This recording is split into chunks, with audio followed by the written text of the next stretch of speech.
আমাদের ছায়াপথ মিল্কি ওয়েতে প্রচুর মুক্ত গ্যাস, হাইড্রোজেন ও ডিউটেরিয়াম ছিল।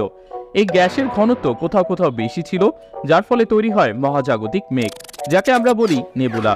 নেবুলাতে হাইড্রোজেন, স্পেস ডাস্ট এবং অন্য কোনো মৃত নক্ষত্রের ভারী কণার ধাতু থাকে।